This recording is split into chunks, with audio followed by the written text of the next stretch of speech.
Hello friends, आपके अपने YouTube channel MIM news bulletin में आपका हार्दिक स्वागत है। बिहार में शिक्षक अभ्यर्थी लगातार परेशान हैं और STET अभ्यर्थी तो यह चाहते हैं कि पहले बहाली के लिए उनको सर्टिफिकेट इशू हो जाए, सीटों की संख्या में वृद्धि हो जाए और जल्द ही जो 7वें चरण का नोटिफिकेशन है वह जारी किया जाए। तो इस वीडियो में यही सारी चीज़ें हम डिस्कस करेंगे कि किस तरह से हमें सर्टिफिकेट मिलेगा और क्या इसी तरह से बहाली पॉसिबल हो पाएगी। सबसे पहले बात करते हैं शिक्षा मंत्री के बारे में। जी हाँ, बिहार के शिक्षा मंत्री श्री विजय कुमार चौधरी का एक और बयान सामने आया था, जिसमें वह कहते हुए दिखे कि शिक्षक अभ्यर्थियों को आंदोलन वगैरह करने की कोई ज़रूरत नहीं है, क्योंकि उनकी सरकार जो है जल्द ही शिक्षक अभ्यर्थियों को नियुक्ति पत्र देने के बारे में विचार कर रही है। इसके अलावा उन्होंने यह तक कह दिया कि जनवरी 2022 से पहले ही, यानी कि पंचायत चुनाव खत्म होते ही वह तो नियुक्ति प्रक्रिया को शीघ्र पूरा कर देंगे, नियुक्ति पत्र बांट देंगे। जबकि धरातल पर अगर देखें तो ये बिल्कुल पॉसिबल नहीं है, क्योंकि जो काउंसलिंग का शेड्यूल उन्होंने जारी करवाया है दिसंबर के लिए, वह भी काउंसलिंग शेड्यूल को रिवाइज़ करने के बारे में बातें चल रही हैं सोशल मीडिया पर। यहाँ तक कि उन्होंने यह भी कहा कि STET का, यानी कि 7वें चरण की बहाली का नोटिफिकेशन भी वह जारी कर देंगे इत्यादि। तो इसलिए उन्होंने कहा कि अभ्यर्थियों को गुमराह होने की ज़रूरत नहीं है, किसी के बहकावे में ना आए, आंदोलन वगैरह करने की ज़रूरत नहीं है, क्योंकि शिक्षा मंत्री अच्छी तरह जानते हैं कि विधानसभा का जो शीतकालीन सत्र कल, यानी कि 29 नवंबर 2021 से स्टार्ट होने वाला है, उसमें उनसे शिक्षक बहाली के बारे में ज़रूर पूछा जाएगा। इसलिए पहले से ही वह टीवी चैनल्स पर आकर अपना जो स्पष्टीकरण है वह देते हुए नजर आए। और जहाँ तक गुमराह होने की बात है, तो कोई भी अभ्यर्थियों को गुमराह नहीं कर सकता है। गुमराह करने का कार्य तो बिहार सरकार कर रही है। स्वयं शिक्षा मंत्री अपने बार बार बदलते हुए बयानों से अभ्यर्थियों को गुमराह कर रहे हैं, क्योंकि पिछले 15 अगस्त से हम देख रहे हैं कि उनका ये बयान आता रहा है। दिवाली निकल गई, होली आने वाली है, उससे पहले फिर पंचायत चुनाव की बात आ गई, तो बल्कि शिक्षा मंत्री ने तो यह तक कह दिया कि ये बिहार सरकार की वह मतलब प्रशंसा भी कर रहे थे कि न्यायालय में जो मामला अटका हुआ था उसमें उन्होंने तत्परता दिखाई है। मतलब कि वह अपनी बिहार सरकार की वाहवाही लूटने में लगे हुए हैं। और यही सारी चीज़ें जो है वह जो शीतकालीन सत्र होगा विधानसभा का, उसमें भी यही सब चीज़ें रखेंगे। तो उनके जो बयान है वह तो कोई भी यकीन नहीं करता है। अब बात करते हैं आज का जो आंदोलन था, यानी कि ट्विटर पर जो आंदोलन होना था, ट्विटर कैंपेन, उसके बारे में बात करते हैं। 1 बजे से आप लोगों को पता है कि सीटों की संख्या को बढ़ाने से लेकर STET का 7वें चरण की बहाली का नोटिफिकेशन जारी करने के लिए आज ट्विटर पर STET अभ्यर्थियों की तरफ से एक कैंपेनिंग चलाई जाने वाली थी। तो वह कितनी सफल हुई उसके बारे में पहले डिस्कस करते हैं। छठे चरण के नियोजन के जो अभ्यर्थी हैं, उन्होंने लगभग कुछ दिन पहले ही, 1 हफ्ते पहले ही 21 तारीख को ट्विटर कैंपेनिंग की थी और उसमें करीब 5-6 लाख ट्वीट्स हुए थे और लगातार 1 घंटे तक वह पूरे भारत में ट्रेंड भी कर रहा था वह हैशटैग। लेकिन आज ऐसा नहीं देखा गया, ना तो वह जो हैशटैग आज STET अभ्यर्थियों ने यूज़ किया था वह ट्रेंडिंग में आया, टॉप ट्रेंडिंग में।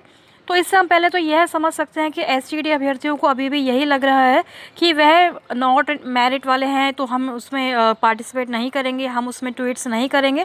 लेकिन इस ट्विटर कैंपेन का मकसद पहले भी हमने आपको बताया था। MIM न्यूज़ बुलेटिन के माध्यम से आपसे पहले भी ये अपील की गई थी, रिक्वेस्ट की गई थी, समझाया गया था कि एक मंच पर सभी अभ्यर्थियों को आना बहुत ज़रूरी है, तभी सर्टिफिकेट जारी हो सकता है, तभी जो है बहाली का नोटिफिकेशन सरकार निकाल सकती है। लेकिन आज भी अभ्यर्थी सोशल मीडिया पर, ट्विटर पर यही कहते हुए दिखे कि सर्टिफिकेट वह लोग मांगेंगे जिनकी मेरिट लिस्ट नहीं बनी है, हम तो मेरिट लिस्ट में हैं, तो हम इसमें ट्विटर कैंपेन में पार्टिसिपेट क्यों करें। कंचन शर्मा जो अभ्यर्थियों के पक्ष में ट्वीट्स करती रहती हैं, वरिष्ठ पत्रकार हैं, उन्होंने आज भी कहा कि और कितना इंतज़ार करवाएंगे अभ्यर्थियों को, अभी तो शांतिपूर्ण आंदोलन यह ट्विटर पर हो रहा है। कहीं ऐसा ना हो कि सारे अभ्यर्थी जो है धरातल पर आकर, यानी कि सड़कों पर पहुंचकर, सदन तक पहुंचकर जो है आंदोलन वगैरह करेंगे। तो इस तरह से कुछ जो वरिष्ठ पत्रकार थे उन्होंने इस ट्विटर कैंपेन को सफल बनाने में सहयोग तो ज़रूर दिया, लेकिन इसको टॉप ट्रेंडिंग में नहीं ला पाए। पूरे भारत में आज टॉप ट्रेंडिंग में अगर आप देखेंगे, या आपने देखा होगा कि जो UP-TET का एग्ज़ाम कैंसिल हुआ है लीक होने की वजह से, वही छाया रहा। यहाँ तक कि रीट का जो एग्ज़ाम था उसके लिए भी अभ्यर्थियों ने यह हैशटैग यूज़ किया हुआ था कि 50,000 पद जो हैं बढ़ाए जाएँ। तो यानी कि रीट का जो ट्वीट्स थे, UP-TET के ट्वीट्स से यह सारे ट्रेंड कर रहे थे। लेकिन बिहार STET अभ्यर्थियों में एकता ना होने के कारण यह जो ट्विटर कैंपेन था उतना ज़्यादा सफल नहीं हुआ। साथ ही आज आपको पता होगा 28 नवंबर है, तो आज STET कुछ मेरिट वाले अभ्यर्थी भी जो हैं पटना में पहुंचकर आंदोलन कर रहे हैं।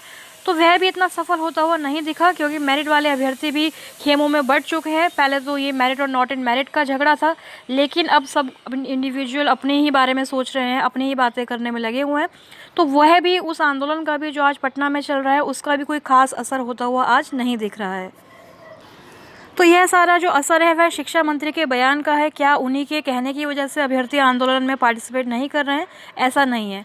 शिक्षा मंत्री विजय कुमार चौधरी स्वयं अच्छी तरह से जानते हैं कि जो बिहार के शिक्षक अभ्यर्थी हैं उनमें एकता बिल्कुल भी नहीं है। मेरिट और नॉट इन मेरिट का जो झगड़ा है बिहार सरकार ने इसीलिए शुरू करवाया था कि वह अच्छी तरह जानते हैं कि बाकी का जो काम है अभ्यर्थी स्वयं ही कर लेंगे, कोर्ट केसेस कर देंगे, हाई कोर्ट से लेकर सुप्रीम कोर्ट तक जाने की बात करेंगे। तो इस तरह से तो बिहार एसटीईटी सर्टिफिकेट ना हम लोगों को मिलने वाला है और ना ही बहाली की जो प्रक्रिया है वह शुरू हो पाएगी, क्योंकि एसटीईटी अभ्यर्थी जो है लगातार 2-3 खेमों में बढ़ते हुए नजर आ रहे हैं। अखबारों की माने तो आज के अखबारों में यह खबर प्रकाशित हुई है कि राज्य के 5000 स्कूलों में बनेंगी कंप्यूटर लैब। तो कंप्यूटर लैब बनाई जा रही है। इसकी जो योजना है वह शिक्षा मंत्रालय की आईसीटी योजना के तहत बनाई जाएंगी। ये सारी लैब्स जो है 6 to 8 के स्कूल्स में, हाई स्कूल्स में, इंटर स्कूल्स में ये सारी लैब बनाने की योजना जो है चल रही है कंप्यूटर लैब की। और इसमें लिखा गया है कि अब विद्यालयों में ही जो है विद्यार्थियों को कंप्यूटर सिखाया जाएगा। लेकिन यहाँ पर एक बार भी यह चीज़ मेंशन नहीं हुई है कि सिखाने वाले कौन होंगे। सिखाने वाले तो टीचर्स ही होंगे, कंप्यूटर टीचर्स होंगे, शिक्षक होंगे। तो उनकी नियुक्ति के बारे में या उनको हायर करने के बारे में ऐसी कोई भी बात इस न्यूज़ में आप देखेंगे डिटेल में पढ़ के तो नहीं लिखी गई है। नियुक्ति पत्र के लिए अभ्यर्थियों का आंदोलन कल से, यह हेडिंग इसके साथ में आप देखेंगे अंदर छोटे से कॉलम में दी हुई है। बिहार प्रारंभिक शिक्षक नियोजन प्रक्रिया में हो रही देरी के विरोध में शिक्षक अभ्यर्थी 29 नवंबर से आंदोलन करेंगे। तो जी हाँ, 29 नवंबर यानी कल से जो है यह आंदोलन कहिए, प्रोटेस्ट कहिए या धरना प्रदर्शन जो है शिक्षक अभ्यर्थियों का वह स्टार्ट होने वाला है। और यह 1 दिवसीय धरना या 1 दिवसीय आंदोलन नहीं होगा।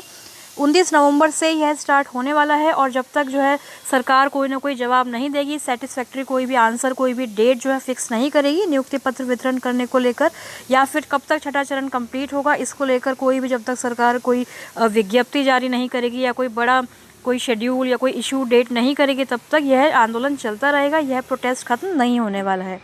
इसके अलावा MIM न्यूज़ बुलेटिन के माध्यम से आपको पहले बताया गया था कि 30 नवंबर को भी कुछ एसटीईटी मेरिट वाले अभ्यर्थियों का आंदोलन जो है पटना के गर्दनी बाग में प्रस्तावित है। तो इसमें भी बड़ी संख्या में आप लोग पहुंचकर इस आंदोलन को सफल बनाने का प्रयास करें, क्योंकि आप लोग जानते हैं कि जो शीतकालीन सत्र है विधानसभा का वह 5 दिन तक चलने वाला है। तो इन 5 दिनों को हमें वेस्ट नहीं जाने देना है, क्योंकि यही मौका है सरकार पर दबाव बनाए रखने का।